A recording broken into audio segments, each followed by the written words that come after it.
Hi guys, so this is our 8th video in the placement interview preparation series. We call it PIPS. So in the last 7 videos we covered all the questions, all the common questions that are asked in the interviews, and those are very important to your success. But in the last 2 videos I want to cover the part where I want to tell you how to tell your answers. Like all the 7 videos that I showed you before this, they covered what questions will come and how to answer them, as in what to say in those answers. But ultimately it depends on how you say it. The delivery of the speech is very important, and last 2 videos we are going to focus on delivery, on how you say things and general tips and tricks. So this video is all going to be about stories in interviews, and stories are very crucial to how you tell your answers, and you should always focus on stories while you are answering questions, and I'll give you the reasons why. But let's just start with this presentation. But before starting, I wanted to quickly draw your attention, as always, to us, PrepLeaf. So a little bit about us: we offer free aptitude practice for all kinds of placement preparation or CAT preparation, etc. We offer guided preparation in terms of mentor-driven courses for role-based prep in the form of subscription courses, and that is our prepaid courses. And then we also have a postpaid program in which you pay after you get a job, so you don't have to pay anything if you don't get a job, but we are quite sure if you study with us you will get a job. So that's about us. Moving on, so let's work with what's a timeline of an interview. Like, what's the timeline of the whole placement process? So first there will be a PPT. So that's the 0th step. I haven't mentioned it here. There will be a pre-placement talk, but since most companies don't have it, only a fraction of companies have it, so I haven't included that step here. But more often than not, there is a placement test. Then there is a shortlist. You can also omit the placement test and then directly come to the shortlist, but most companies take a placement test. Then you have a shortlist. Then you go for interviews. Then there is a discussion between those panelists, who to take, who not to, and then you get the result and you get selected to the company or get rejected by them. So let's look at this process. Generally in this process, these 3 things: placement, shortlist and interviews, you can prepare for it. How? Placement test, you prepare aptitude, you prepare coding, whatever role you are preparing for, whatever is asked in the placement test, you prepare that, prop stat, all those things, probability and statistics, and you will be done with the placement tests. Regarding the shortlist, what you can do is you can add luster to your resume. For example, many students who come to me don't have very good projects or don't have very good internship experience or don't have any experience at all in the industry, and they still want to get into good companies like EXL, Fractal, Tiger Analytics or JPMC, Myntra, Ola, etc. And all these companies, they require some amount of spikes in your resume, at least 1 or 2 spikes in your resume that show that your resume is worthy of being there in their company. So you can actually work on this. You can add projects to your resume, you can add things to your resume that make the interviewer want to shortlist you.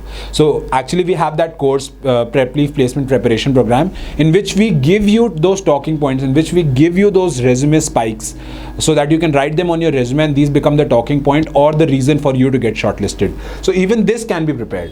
And then of course, this video is about this whole series of videos is about interview preparation. So yes, you can prepare for interviews, but what is beyond you is this process, is the discussion between the panelists that happens after the interviews. So you can imagine this, that let's just say 2 panels or 3 panels or n number of panels come for an interview, and they're interviewing somewhat 10 to 20 or n number of candidates, y number of candidates. Generally each panelist interviews 3 to 4 candidates in a day, or all in general, at least.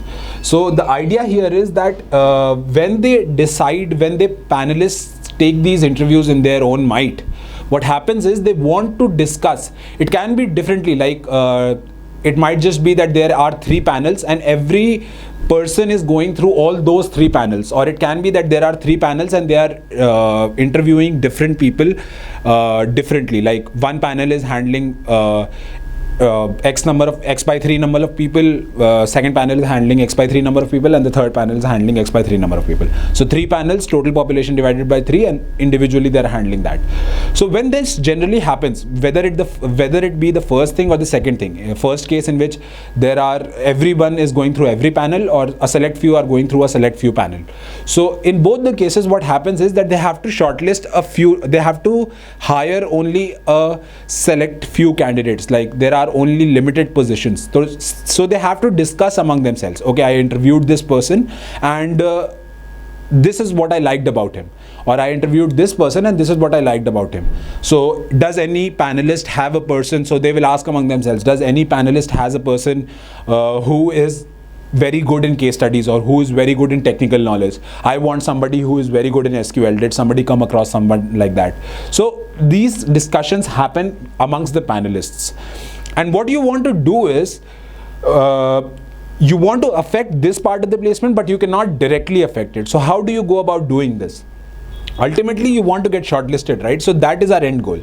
We want this. We want our star to be here. But how do you affect this part of the process so that this goes in your favor? And that is what I'm here to talk about. That can this be affected? It's a big question mark. Can this be affected? And my answer to you is that it can be. And let me tell you how.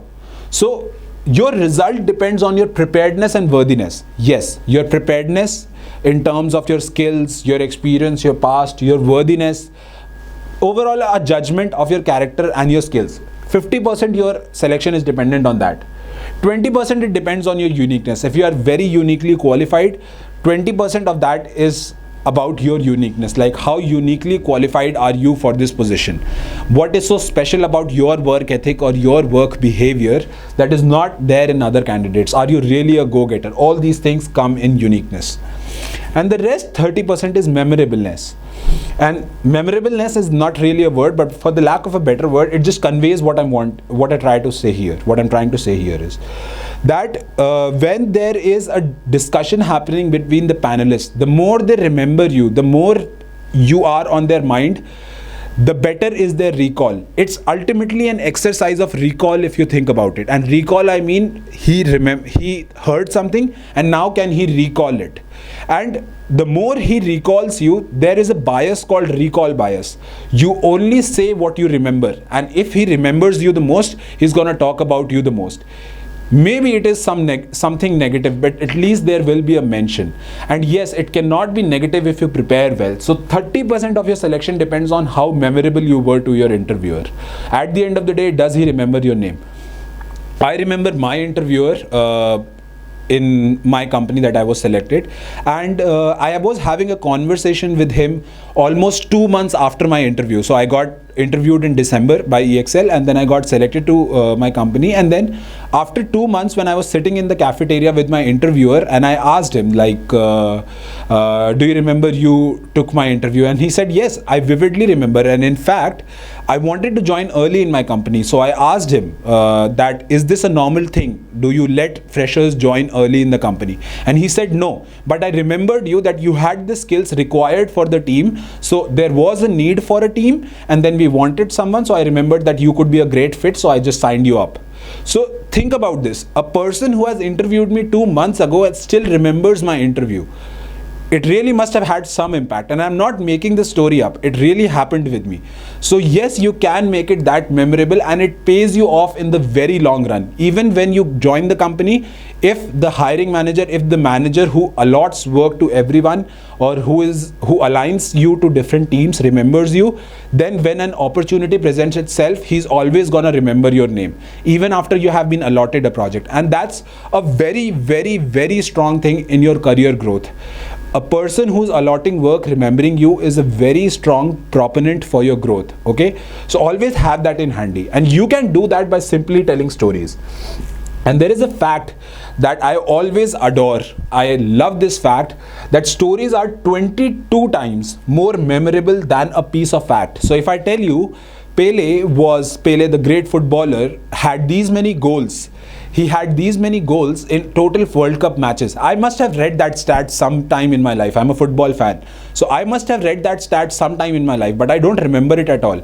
But there must be some story about Pele and how he succeeded from rags to riches, from how he was a peasant's boy. I don't know if he was, but let's just say if he was, I would remember that story. You always remember all the stories that you have been told, almost all the time, because stories, that's how your brain relates to it. It's different neural connections, it's different synaptic connections that you form while you listen to stories.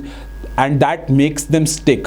When you tell a story, a person engages with all their senses. When you say that, okay, it smelled like that and the room felt like that, the person is actually feeling with you all those emotions, all those sensations, almost like he or she is present there. So stories are much more memorable than facts, 22 times more memorable.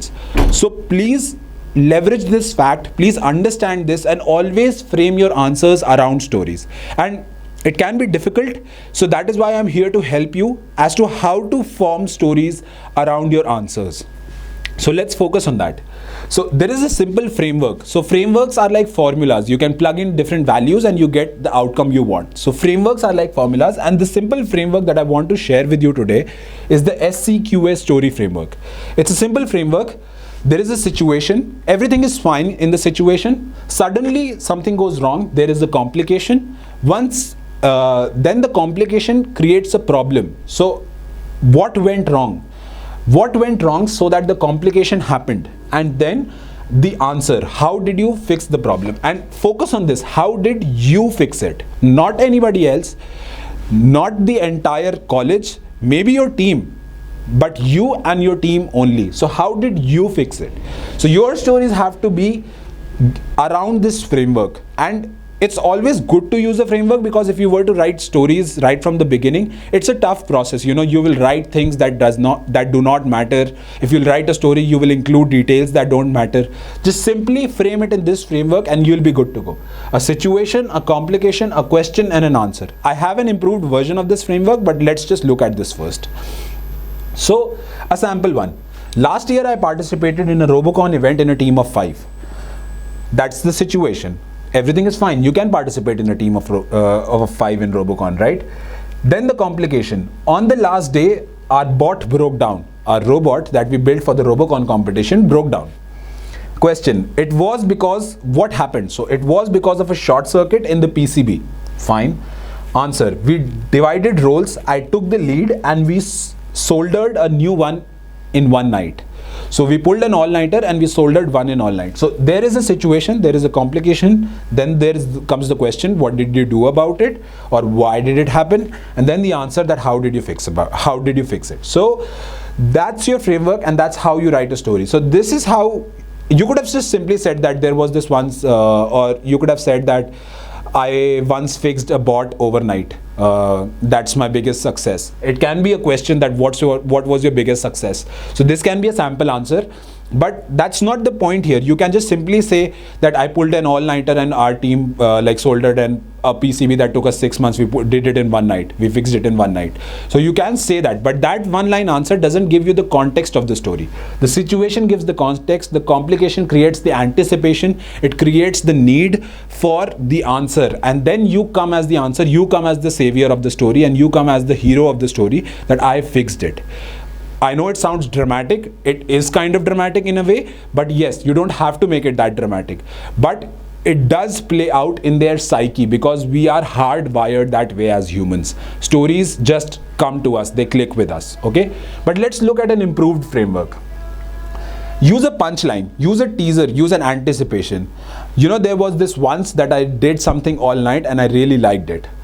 So the situation was, so I'll come to the answer, but start with a punchline. What that does is it creates an anticipation. It's almost like somebody teasing in the upfront of the season, in the start of a TV series or something, that you know that this person, something bad is going to happen to this person. They don't tell you that are they going to die or something. Like all the time when Daenerys was about to okay, I'm not going to give a spoiler, so I'm going to switch my example, but they almost give you a teaser that, you know, something is going to happen with Daenerys. Like, it does not necessarily mean that something very bad is going to happen, but, you know, something is about to happen. Good or bad, you don't know, but there is a teaser of some sorts. It can be in the trailer, it can be elsewhere, but there is a trailer of some sorts.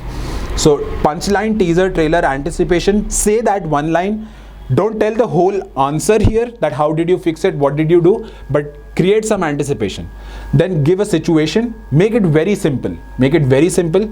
The complication, make it scary, that something that we worked on for 6 months broke down. So it is scary that 6 महीने करी हुई चीज़ अगर एक रात में ख़राब हो जाती है और अगले दिन कंपटीशन है, it's a very scary situation. So you have to make it scary. Okay, then the question, make it big. Then what went wrong? So something big went wrong.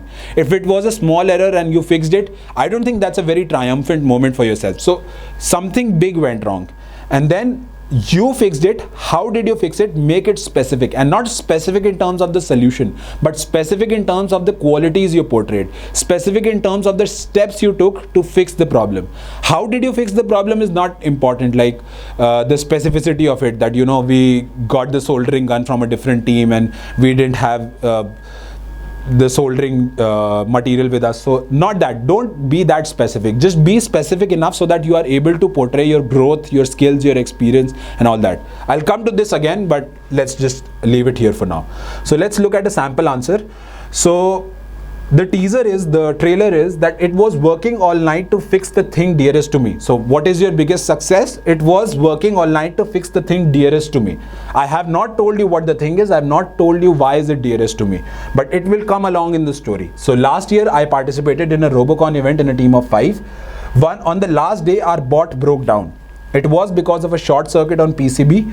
We divided the roles, took the lead, and we soldered a new one all night. So it's the same story but with the teaser, and you can see how it creates an anticipation that makes me want to remember the end of the story.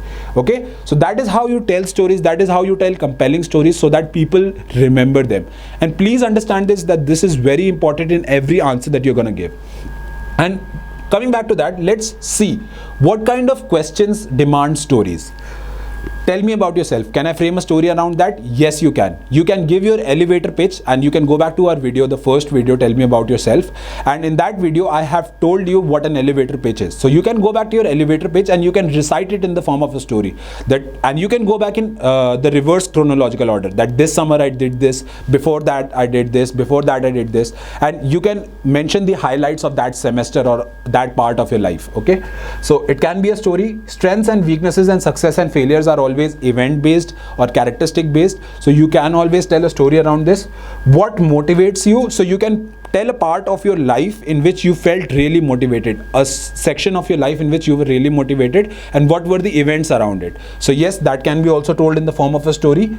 Why this company and why this role? So again, this tells about your general interest in the field. So if you want to tell that, you can tell about a story about a project in which you really liked working on the project. So all the answers that you see here, can be framed in the form of a story. It's just up to you how much you prepare yourself for telling stories like this in the interview. Okay.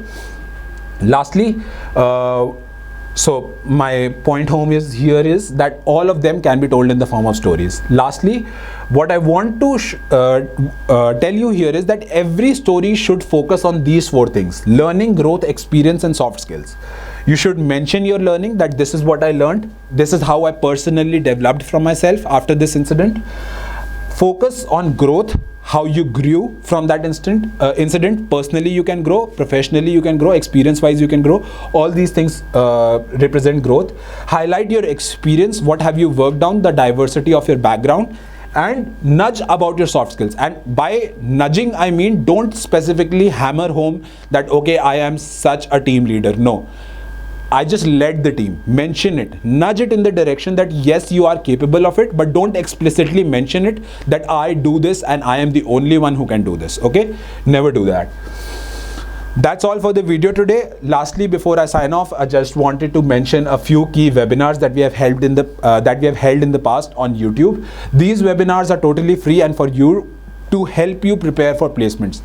We at PrepLeaf are determined to help you get a job, and these webinars are an ode to that same legacy that we want to build. We have general placement awareness webinars, role-based preparation, skill building, and interviews. Please check out our YouTube page and you can find so many links that will help you prepare for placements. Lastly, if you liked the video, please consider liking, sharing, and subscribing. Also, you can ask me anything about storytelling and how you should frame your answers, and you can write your sample stories in the comment section. I'll be happy to answer your questions and answers. Thank you.